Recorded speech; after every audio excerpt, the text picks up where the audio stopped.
आधुनिक हिंदी कथा साहित्य के सुपरिचित एवं महत्वपूर्ण लेखकों में शामिल कल्पना मनोरमा की लिखी हुई कहानी आज सुनिए कितनी कैदें। प्रस्तुत है कहानी मेरी जुबानी। मैं हूँ सीमा सिंह। वे पीले पत्तों वाले तुर्श दिन थे। उमा निकेतन गाल फुलाए बच्चे जैसा दिख रहा था। कभी अम्मा और बाबूजी के साथ मोहन भैया, माधव, मिन्नी दीदी और मैं उसके रहवासी थे। मोहन भैया इलाहाबाद पढ़ने चले गए। हम बहनों की शादी हो गई। माधव अकेले बाबू का घर गुलजार किए था। हम 4 भाई बहनों में मोहन भैया और मैं अम्मा की तरह से थे। दीदी और माधव ने बाबू की शक्ल, अम्मा का रंग पाया था, सांवला। हम भाई बहनों पर अम्मा का दाय बाबू से अधिक था, पर इस बात से बाबू इत्तेफाक नहीं रखते थे। वो कहते, आदमी हो या औरत, दिमागदार को ही मान सम्मान मिलता है और मिलना भी चाहिए। बाबू के हिसाब से अम्मा इस मामले में थोड़ी पिछड़ गई थीं। हम लोगों में दिमाग बाबू की देन थी। अम्मा अक्सर कहती थीं, बाबू का दिमागदार होना उन्हें खासा मोहता था। सुख सुविधाओं के अंबार के बीच उनका माथा गर्व से उठा रहता। इस बात का कतई अफसोस नहीं रहा उन्हें कि दिन का एक भी पहर वे अपने मन से खर्च करने की अधिकारी नहीं थीं। पैसे खर्चने की बात तो तारे तोड़ने जैसी ही रही। मतलब बाबू के दिमागी दबदबे में अम्मा इतना सिमट गईं कि अपना आत्मविश्वास ही खो बैठीं। ऐसा मुझे लगता रहा। अम्मा को कतई कोई मलाल नहीं रहा था। बाबू ईश्वर और धर्म में गहरी आस्था रखने वाले इंसान थे। मनुस्मृति के गहन अध्येता और प्रवक्ता के रूप में भी उन्हें देखा जा सकता था। परंपरावादी बाबू पीढ़ियों से चली आई प्रथाओं में इंच भर भी बदलाव पसंद नहीं करते और अम्मा के हाथ से बाबू की टहल के साथ दिन रात के काम नहीं छूटते। फिर भी उन्हें लगता कि वे समाज में प्रचलित धारणाओं के विपरीत सोच रखने वाली अनोखी स्त्री हैं। बेटी बेटा में अंतर नहीं समझती। वो बात अलग होगी कि हम बहनों के आगे अम्मा जताती ही रहती कि भाइयों से ज़्यादा वे हमें चाहती हैं। दीदी को अम्मा पर भरोसा भी था। मुझे हमेशा लगता अम्मा बाबू की आंखों से दुनिया देखती हैं, उन्हीं की जुबान बोलती हैं। लेकिन अम्मा का रुख बदलने लगा था। उनका दुख भले अज्ञात लग रहा था हमें, मगर अम्मा अब पिघलने लगी थी। इस बार उन्होंने दीदी का एडमिशन बीए में करवाने की सोची और दीदी को उमा निकेतन बुला लिया। अम्मा की चहेती दीदी सब कुछ अच्छा हो जाएगा की आशा लिए आ भी गई थी। मुझे याद है दीदी की ससुराल का परिवार उनकी शादी के बाद ही बिखर गया था। नन्ही पौध को उखाड़ कर सीधे कंकड़ों पर रोप दिया गया था। सास ससुर 6 महीने के अंतर से गुजर गए। जेठ देवर अलग अपनी गृहस्थी में रम गए। दीदी के पति के बारे में बस इतना ही, सप्ताह में सिर्फ मंगलवार को जीजा शराब नहीं पीते। उसी एक दिन के सहारे अपने और बेटी के जीवन की सुंदर कल्पना कर बैठी थी दीदी। जीजा की कर्कशता, आवारापन, निष्ठुरता, निष्क्रियता शायद अब अम्मा को भी सालने लगी थी। समय चूक पुनि का पछताने, का वर्षा जब कृषि सुखाने। अम्मा की सहृदयता मुझे कुछ यूं ही लग रही थी। दीदी के सुनहरे भविष्य की चाहना थी या वर्षों से अपनी आत्मा पे धरे अपराध बोध के पत्थर से वे निजात पाना चाहती थी। समझ नहीं आ रहा था। माँ बन चुकी दीदी को पढ़ाई की ओर मोड़ना दीदी की ज़रूरत से ज़्यादा अम्मा का महत्वाकांक्षी उपक्रम लग रहा था। कभी कभी मुखरित शब्द भी अपना मंतव्य दूर तक नहीं पहुँचा पाते जितना कृत्य है। मुझे हमेशा से लगता आ रहा था अगर वो एक दिन मिन्नी दीदी के जीवन में नहीं आया होता तो दीदी कहीं किसी अच्छे पद पर काम कर रही होती। बाबू की तरह दिमागदार तो थी ही, सलीकेदार भी थी वो, लेकिन बिजलियां पूछ कर कब गिरती हैं। बात उन दिनों की है जब मैं कक्षा 8 में और दीदी 9वीं में पढ़ रही थी। मोबाइल चलन में नहीं था। घरों में काले सफ़ेद टीवी थे। बिजली अतिथि की तरह आती जाती। मेरे घर में दीपक की रोशनी में रात का स्वागत हो रहा था। अम्मा की निगरानी में हम बहनों को रेडियो सुनने का आदेश था। टीवी का महत्व घर में बिल्कुल नहीं था। दूरदर्शन देखकर बच्चे बिगड़ जाते हैं, ऐसा बाबू मानते थे। मतलब ये, बाबू ने अपनी इज्जत हम बच्चों के हाथों सौंप रखी थी। रोज की तरह उस दिन भी उमा निकेतन के मेहराबदार आंगन में पत्थर के कोयले दहक रहे थे। वहीं पास में हम भाई बहनों के लिए चटाई बिछी थी। अम्मा अंगीठी से बड़े बड़े फुलके उतार रही थीं और बाबू की आहट लेती जा रही थीं। हम लोग खाने को उतावले बाबू की प्रतीक्षा कर रहे थे। थोड़ी देर से बाबू भी पहुंच गए। थालियां लगाकर अम्मा कनखियों से बाबू का मन टटोलने लगी। उन्हें बाबू अनमने से लग रहे थे। हम सब चुपचाप खाना खाने लगे। मोहन भैया बाबू का मुंह ताक रहे थे। बाबू किसी से नहीं बोले। रात का पहला पहर सन्नाटे में गुजरता रहा। बाबू के हाव भाव से गुस्सा टपक रहा था। हम लोग कुछ समझ पाते उन्होंने कहा, खा चुके हो तो तुम लोग सो जाओ। बाबू का कहा ब्रह्म वाक्य जनार्दनम, सब झटपट उठ गए। अम्मा बाबू में बातें शुरू हुईं और गहन होती चली गईं। मेरे कमरे तक आवाज़ें आ रही थीं। साफ कुछ समझ में नहीं पड़ रहा था। मैंने खिड़की खोलकर सुनना चाहा। लालटेन की रोशनी में मेरी परछाई दीवार पर बनने लगी। बाबू को एहसास ना हो जाए मैं उनकी बातें सुन रही हूँ, पीछे हट गई। थोड़ी देर में जब गालियाँ बरसने लगीं तो कलेजा काँप उठा। अनुमान और नियंत्रण के परे दीदी बिस्तर पर अडोल पड़ी रही। मैं देर तक झगड़े को समझने की कोशिश करती रही। जब उलझन बढ़ी तो बरामदे में खंबे की ओट लेकर खड़ी हो गई। बाबू की आंखों से झरती भर्त्सना अम्मा बर्दाश्त न कर सकीं। वे रोने लगीं। बाबू थाली में हाथ धोकर बैठक में उठ गए। अपने कमरे में जाकर अम्मा ने भी साकल चढ़ा ली। तिरस्कार खाई अम्मा की हालत मुझे छील रही थी। मैंने दौड़कर उनका दरवाज़ा थपथपाया। दरवाज़ा खुला नहीं। बहुत रात तक मैं सोचती रही आखिर बात क्या होगी, पर लड़ाई का सिरा हाथ नहीं लगा। करवटें बदलते बदलते हम दोनों बहनें सो गईं। सुबह उठी तो अम्मा के सामने जाकर खड़ी हो गई। वो सुबह हमेशा जैसी नहीं थी। रेडियो पर भजन नहीं बज रहे थे। अम्मा गुनगुना नहीं रही थीं। एक दो गौरैया आंगन में फुदक रही थीं। लग वे भी उदास और सुस्त नहीं थीं। अम्मा का चेहरा चूल्हे की बुझी राख जैसा लग रहा था। आंखें लाल टमाटर। रात भर रोने से उनकी शक्ल पानी में पड़ी फूली रोटी जैसी दिख रही थी। क्या हुआ अम्मा? मैंने पूछा। कुछ नहीं, महारानी जाग गई। कौन महारानी? तुम्हारी बहन। अम्मा ने मिन्नी दीदी के लिए तंज कसा। उनके लहजे ने मुझे बता दिया रात का झगड़ा दीदी को लेकर हुआ था। मन बैठ गया। चढ़ते अक्टूबर की खुनक और भोर छाती में बर्फीली ठिठुरन भरने लगी। दीदी छत पर धूप में पढ़ने चली गई हैं।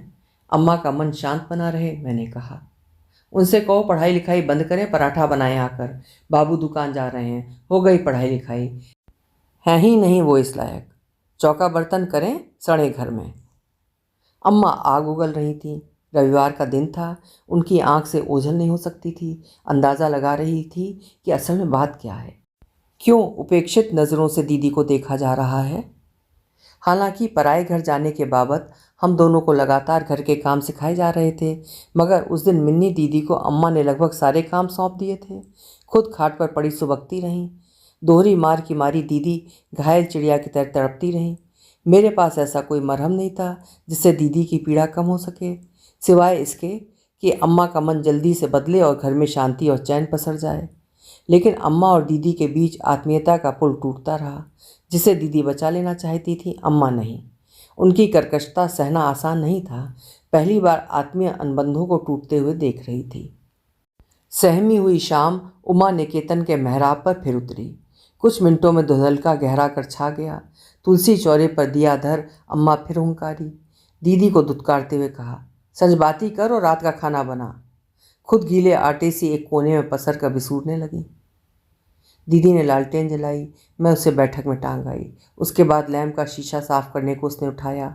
लैम्प का शीशा पता नहीं कैसे उसके हाथ से फिसल कर गिरा और चूर चूर हो गया। बस अम्मा को ऐसे किसी मौके की तलाश थी। दहाड़ते हुए चारों खाने दीदी पर बरस पड़ी। ध्यान कहाँ रहता है बेशर्म लड़की का। आवारा लड़कियों की संगत में मजा आने लगा है इसे। मेरा नाम मिट्टी में मिलाएगी, स्त्री जाति पर कलंक पोतेगी। इसे स्कूल पढ़ने के लिए भेजा था तो ये तफरी काटने लगी। तेरी वजह से आज हमें वो सब सुनना पड़ा जो अभद्र है, फुअड़ है, स्त्री के लिए गाली है, मर्यादा का हनन है। बस तू अब बैठ घर में, ना रहेगा बांस ना बजेगी बांसुरी। तुझे तो मैं जिंदा ही मार डालूंगी। समझ क्या रखा है तूने? अम्मा की आक्रोशित आंखें मेरी ओर घूमी। प्रतिभा, तू भी कान खोलकर सुन ले। मोहन और माधव के साथ ही स्कूल जाएगी और लौटकर चुपचाप घर आएगी, नहीं तो पैर तेरे भी तोड़े जाएंगे। इस कलमुही को आदर्श मत मान बैठना। नासपीटियों, मेरी जिंदगी खुली किताब सी पड़ी है, फिर भी मरने का शौक चढ़ा है। उस दिन मुझे बहुत ताज्जुब हुआ। मतलब अम्मा ने बेबसी का लबादा खुद नहीं ओढ़ा, उन्हें सरेआम दबोचा गया था। अम्मा उस आम की तरह पक चुकी थी जिसका छिलका हरा रहकर कच्चे होने का भ्रम देता है। वे अपनी ही लगी सहला रही थीं, मगर दीदी उनके द्वारा उलीचे अंगारों में जल रही थी। मैं बाबू दुकान से जल्दी घर न लौट आए की प्रार्थना की जा रही थी। अम्मा की जली कटी सुनते सुनते मेरे कान जब लाल हो गए तो मेरी मुट्ठियाँ भिज गईं। आखिर हम बहनों ने किसका क्या बिगाड़ा है? खाना पीना, कपड़े जूते, स्कूल, सोना जागना, सब में समझौते ही तो करती आ रही हैं, फिर भी जीने का हक नहीं। हम दोनों क्या जानवर हैं? सोचकर मुझे दीदी के मौन पर गुस्सा आने लगा। मैं अम्मा से कुछ बोलने के लिए सोच ही रही थी, तब तक मिमियाती आवाज़ में दीदी बोली, मैंने क्या किया है अम्मा, क्यों चिढ़ रही हैं आप? और बिल्ली की झपेटी छिपकली की तरह धप से ज़मीन पर पसर गई। तूने क्या किया है ये मत पूछ, ये पूछ कि क्या नहीं किया। बंसीपुरा से साइकिल खींचकर कोई ऐसे ही तो नहीं चलाएगा, मगर बात ये होगी, नहीं सोचा था नाक के नीचे गुल खिलेंगे और मुझे पता भी नहीं चलेगा। क्या सोचा था तूने? अम्मा वाल्मीकि के घायल क्रौच सी तड़प रही थी। मिन्नी दीदी अहिल्या बनती जा रही थी। मैं न गौतम बन पाने में समर्थ थी, न इंद्र, न ही चंद्रमा और न ही राम। मेरी हालत बलि के बकरे जैसी थी। कुल्टा की औलाद कुल्टा नहीं होगी तो क्या होगी? तेरे बाप ने मुझे बोला। मुझे सुन रही है तू? जीवन में पहली बार इतना बुरा सुनना पड़ा। कहते हुए अम्मा फट पड़ी। पता चला अम्मा कुल्टा लफ्ज़ से नफरत करती हैं। बाबू ये बात जानते हैं। अम्मा को कसने में बाबू ने कोई कसर नहीं छोड़ रखी है। मुझे दोनों ही हतोत्साहित लगने लगे, अपनी अपनी ग्रंथियों के मारे। जिस शब्द का अर्थ दीदी समझ ही नहीं पा रही थी, वही शब्द अम्मा के अस्तित्व को छील रहा था। कुल्टा शब्द को परे धकेलकर वे बेदाग बचना चाह रही थीं, पर बिंध चुकी थीं। कुल्टा शब्द की अनगूंज से अपना जीवन उन्हें मृत लगने लगा था। थोड़ी देर में अम्मा का शरीर मलेरिया के मरीज सा कांपने लगा। वे फूट फूट कर रो पड़ी, जिस पर मुझे क्रोध और दीदी को डर लग रहा था। उनके दर्द की हिलोरें हम दोनों को भिगोने लगी थीं। अम्मा कुल्टा की मानी क्या है? बाबू ने क्यों कहा कुल्टा? तुम तो स्कूल भी नहीं गई और ना ही जा सकती हो। दीदी जाती हैं, अब वो स्कूल क्यों नहीं जाएगी? मैंने अम्मा से पूछा। दीदी सहमी थी। उसे लगा मैं अम्मा का अपमान कर रही हूँ। दीदी विकल हो कांपने लगी। अम्मा नरमाहट से कहने लगी, तुम दोनों जानो क्या दर्द क्या होता है, क्या होता है आत्मा की दुत्कार। कल हमारे घर सांझ नहीं उतरी थी, अपमान चलकर आया था। नत्थूलाल कह रहा था, राठौर साहब आपकी पुत्री ने अनजाने ही गलत लड़कियों की संगत पकड़ ली है। आपने कह रखा था छोकरी पे निगाह रखना। बताने चला आया, बाद में मत कहना कि नत्थूलाल ने बताया नहीं। आखिर मैंने वचन दिया था। माधवी शहर की घूमी फिरी लड़कियों में से एक है। अपनी मिन्नी एक निहायत सीधी साधी लड़की, पाँव फिसल न जाए, अपनी इज्जत संभालो महाराज। अम्मा को लगा नत्थूलाल बाबू को आगाह करने नहीं, उनकी बेइज्जती करने आया था। आंखों में आंखें डालकर वो दीदी को चरित्रहीन कहकर चला गया और बाबू की मूछें झुक गईं। अम्मा का स्त्रीत्व तो जख्मी हो गया। मैंने दीदी की ओर देखा। माधवी के नाम से दीदी भी झेप गई। माधवी एक दरोगा की लड़की थी। कुछ समय पहले ही दीदी की कक्षा में आई थी। देखने में गोरी चिट्टी माधवी में सम्मोहन गजब का था। कुछ शहरी नखरे, अभिजात्यपन की खुशबू भी थी। भाषा का तराशा हुआ मुखर अंदाज। देखते देखते वो सबके केंद्र में आती चली गई। कौन नहीं उसका मित्र बनना चाहता था? लड़के लड़कियों को तो छोड़ दो, कम उम्र के अध्यापक, क्लर्क आदि सब में उसे अपना बना लेने की होड़ सी लगी थी। मगर माधवी अपने में स्थिर थी, स्थिर ही बनी रही, बस हंसती दिल खोल कर थी। उसका हंसना ही उसका दुश्मन था और अब दीदी का भी, मुझे मालूम था। अम्मा, माधवी के साथ घूमने में बुराई क्या है? मैंने दबी जुबान में पूछा। अच्छा, आज माधवी के साथ घूमेगी, कल उसके दोस्तों के संग, परसों से ये खुद यार खोजती फिरेगी और आवारा होकर जीते जी मुझे मार डालेगी। हमारी इज्जत तो हुई ना मटिया मेट। अम्मा, माधवी अच्छी लड़की है, थोड़ा हंसती ज़्यादा है, दीदी ने रोते हुए कहा। बस ठीक है, वो जैसी है बनी रहे, मगर तू घर में बैठ, सीख घर के काम। अगले बरस ब्याह कर हम भी छुट्टी पा जाएं, क्यों जान खपानी। उस दिन से अम्मा ने दीदी के साथ अटूट अनबोला ठान लिया।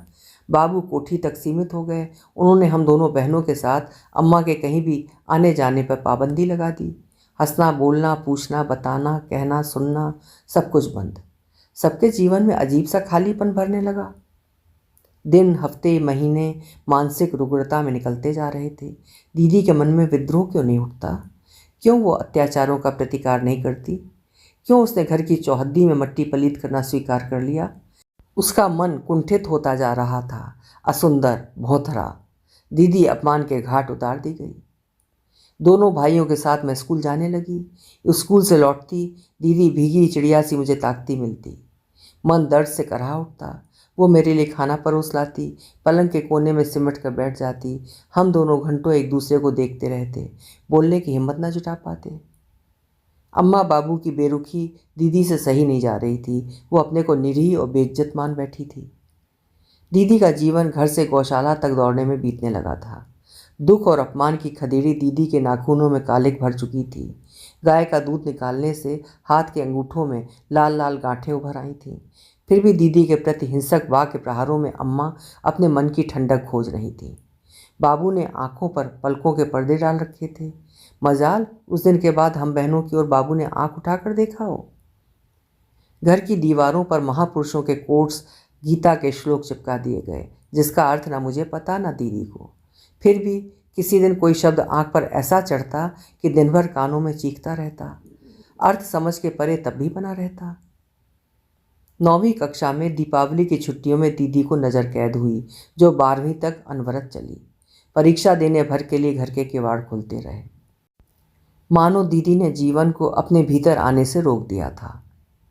ऐसा नहीं, दीदी के दुख के मौसम बदले नहीं, वसंत आया नहीं, सब कुछ हो रहा था। बस दीदी ने जीना छोड़ दिया था। पीलिया की मरीज जैसी दीदी न चोटी करती, न साफ कपड़े पहनने का मन होता उसका। कभी ज़्यादा हंसती, कभी पूरा दिन रोती। वो अपने को भूलना चाहती थी। उसका अल्हड़पन शोक में डूब चुका था। उसके आत्मविश्वास की धज्जियाँ उड़ चुकी थीं। किसी के सामने या तो बिल्कुल नहीं बोलती या बहुत ज़्यादा बोल जाती। अम्मा को लगता वे अपमान सह रही थीं दीदी की वजह से। दीदी +2 की परीक्षा दे चुकी थी। उसकी शादी की सुगबुगाहट चालू थी। मैंने अम्मा से कहा, दीदी को कॉलेज पढ़ने भेजा जाए, शादी न की जाए। दीदी के जीवन में जैसे भी जीवंतता आ सके हमें प्रयास करने होंगे। अम्मा कुछ नहीं बोली। एक दिन दोपहर में मैंने कहा, अम्मा, दीदी के बारे में अगर अब आपने बाबू से नहीं बोला तो मैं घर छोड़ दूंगी। नहीं रहूंगी ऐसे घर में जहाँ स्त्री का न मान है न सम्मान।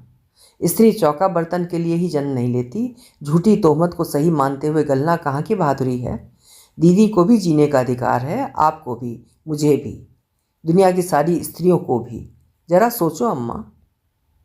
अम्मा मेरे जिद्दीपन से वाकिफ़ थीं, कुछ ढीली पड़ी, लेकिन बाबू के डर से जल्दी ही लड़कियों के लिए कॉलेज जाने के फ़ायदे कम, खतरे ज़्यादा बताने लगीं। फिर एक दिन मैंने दिन भर खाना नहीं खाया। अम्मा का मन पसीजा। वे बाबू के पास गईं।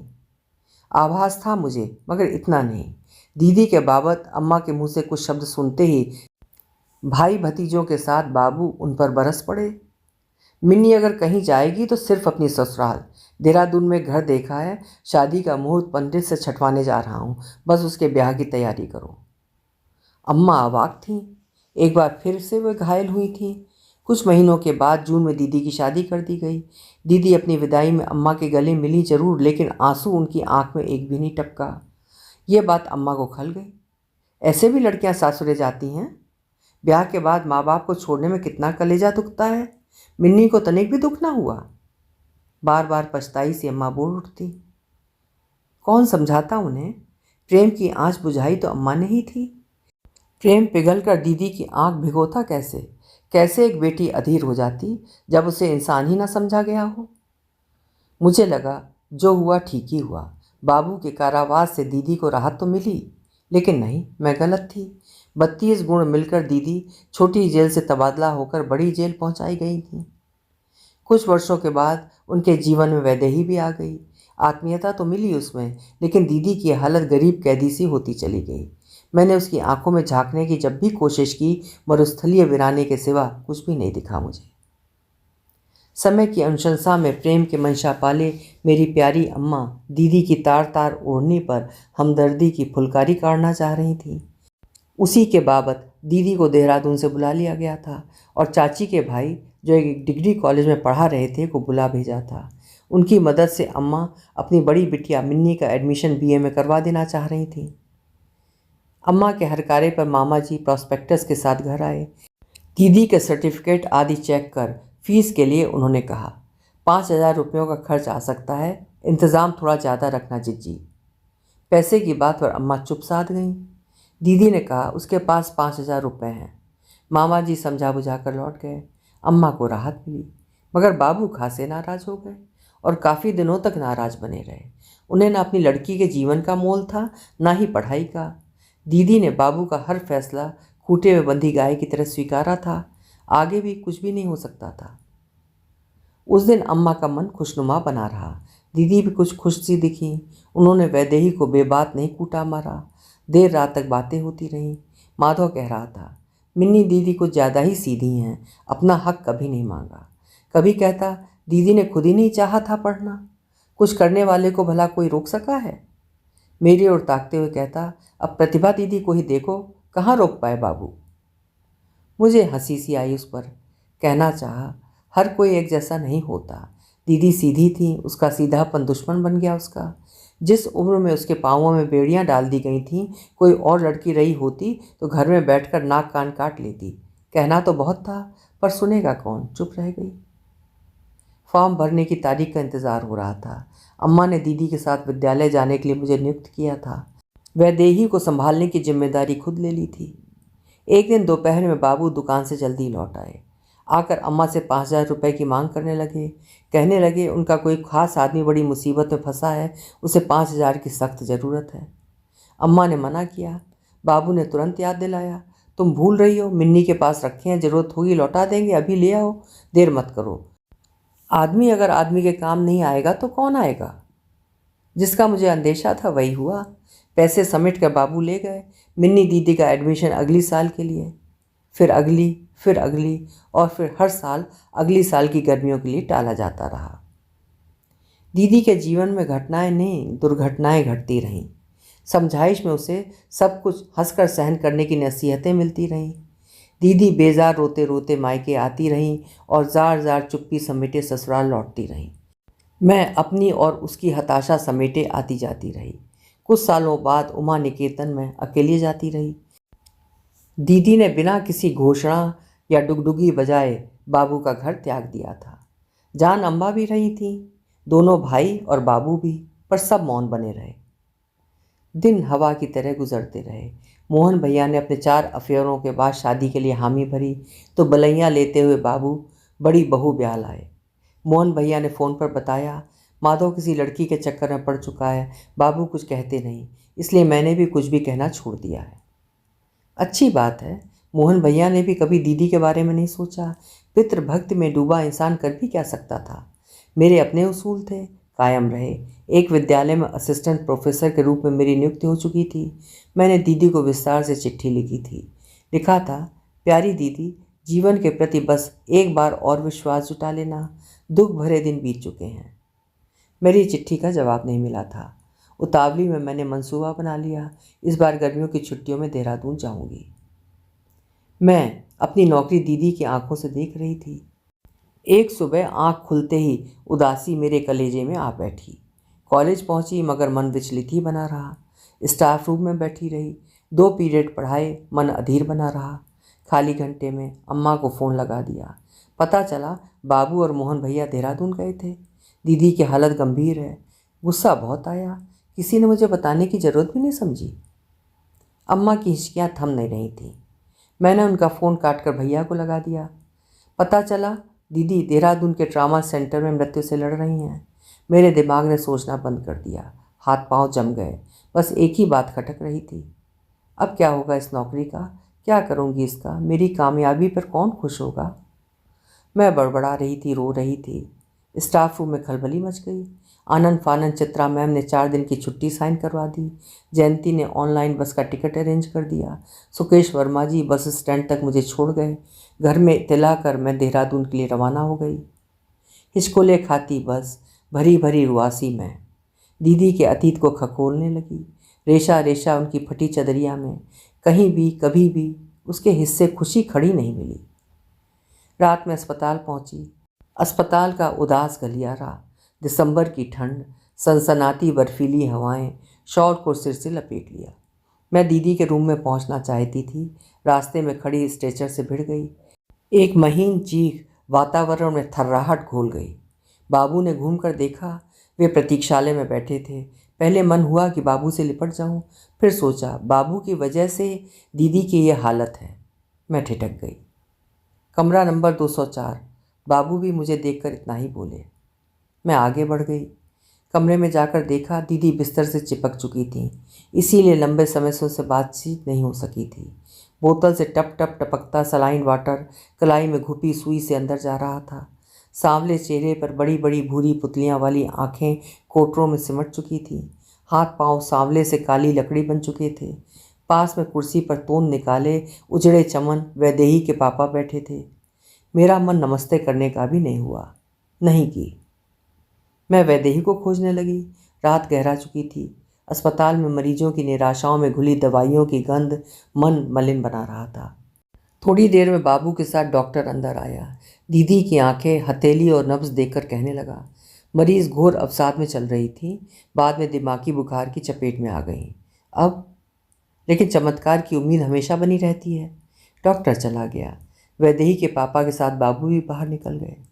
मैंने झुककर मिन्नी दीदी को आवाज़ दी, उसका माथा सहलाया। दीदी नहीं बोली, ना आंखें खोली, बस आंखों के किनारों से 2 बूंद आंसू ढुलक पड़े। हाथ की उंगलियां कांपी। मैंने हाथ उठाकर चूम लिया। बचपन में हम एक दूसरे का हाथ चूम सूंघ कर लड़ा करते थे। दीदी कहती मेरे हाथ से अम्मा की खुशबू आती है, और मैं कहती नहीं, बाबू की तरह से। दीदी खिलखिला पड़ती, कहती नहीं, बाबू की खुशबू किसी और के नहीं, उसकी देह से आती है। जीवन की असहायता पर मन किलस उठा था। थोड़ी देर में मोहन भैया वैदेही को साथ लिए अंदर आए। मुझे अचानक देखकर हालचाल पूछने लगे। मेरा मन बोलने का था नहीं, वे भी चुपचाप बैठ गए।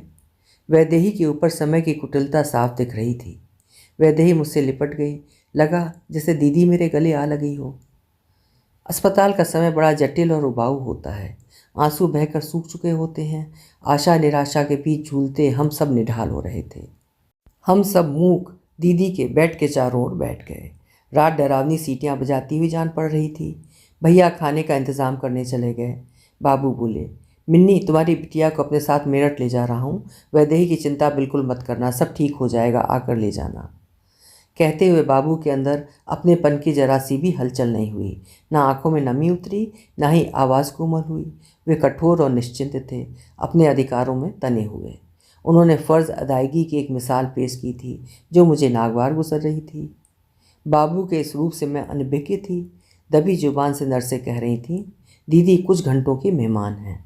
ये जानते हुए भी आत्मीयता का थोथा आश्वासन देकर आखिर बाबू क्या साबित करना चाहते थे, सिवाय अपनी आत्मा की अदालत में खुद की मुक्ति के अलावा? जो भी हो, मैंने रुमाल पकड़े हाथ से अपना मुंह दबा लिया। दीदी की दशा के जिम्मेदार बाबू थे, फिर ये ड्रामा? मुझे कुछ कहते नहीं बना। उठकर मैं कैंटीन की ओर बाहर चली गई। सोचा एक कप चाय पीकर थोड़ी थकान कम हो। चाय अभी खत्म भी नहीं हुई थी, मोहन भैया दौड़ते आए। दीदी चली गई। क्या चली गई दीदी? किससे पूछकर? किसके बारे में सोचूंगी अब? कौन इतना आत्मीय बनेगा कि अपनी आत्मा ही दे दे बरतने को, और उफ तक ना करे? 30-35 वर्षों का साथ दीदी ने यूं झटक दिया। पहली बार भैया मुझे गले लगाकर हुक कर रोए थे। भैया का हाथ थामे मैं वहाँ पहुँची जहाँ सब थे, बस दीदी नहीं थी। वीरानियाँ पैरों में लिपट गईं। दुख के बड़े से डिब्बे में अकेले लुढ़कती रही, चीखती रही, खाली होती रही। रात ढलान पर थी। अगला दिन चाक पर चढ़ने वाला था। मैंने देहरादून से लौटने का निर्णय लिया और बिना कुछ कहे बस स्टैंड के लिए निकल पड़ी। बाबू देख रहे थे, बोले नहीं। वैदेही के लिए मुझे एक बेचैनी खाई जा रही थी। संकल्प विकल्प लिए मैं बस स्टैंड पहुंच गई। दिल्ली वाली बस खड़ी थी। कंडक्टर सवारियों को बुला रहा था। पहाड़ों की चोटियों से उतरकर ठंडी हवा कपकपाहट घोल रही थी। मैंने टिकट लिया। रात भर से जागी थी। बैठते ही आंखें बंद कर सीट से टिक गई। थोड़ी देर में मुझे बेहोशी सी आने लगी। दीदी की स्मृतियों में डूबने उबरने लगी। मेरी धड़कन कान तक सुनाई दे रही थी। सन्नाटों की परतें भेदती एक डबडबाई महीन टपकती पुकार अवचेतन में उभरी, वैदेही। मेरी आंख खटाक से खुल गई। बिना सोचे समझे तुरंत मैं बस से उतर पड़ी। आओ देखा ना ताओ, दीदी के घर के लिए एक ऑटो बुक किया और लौट पड़ी। मैं चाह रही थी ऑटो उड़कर सीधे वहाँ पहुँचा दे जहाँ दीदी की जिंदा निशानी व्याकुल मेरी राह देख रही होगी।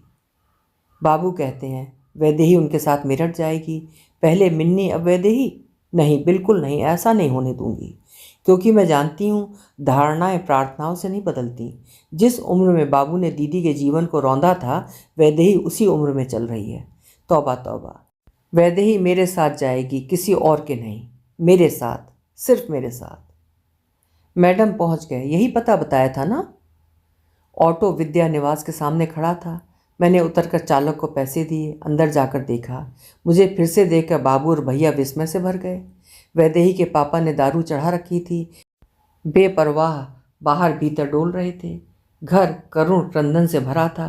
दीदी का अंतिम श्रृंगार किया जा रहा था। वैदेही सहमी से एक कोने में खड़ी सिसक रही थी।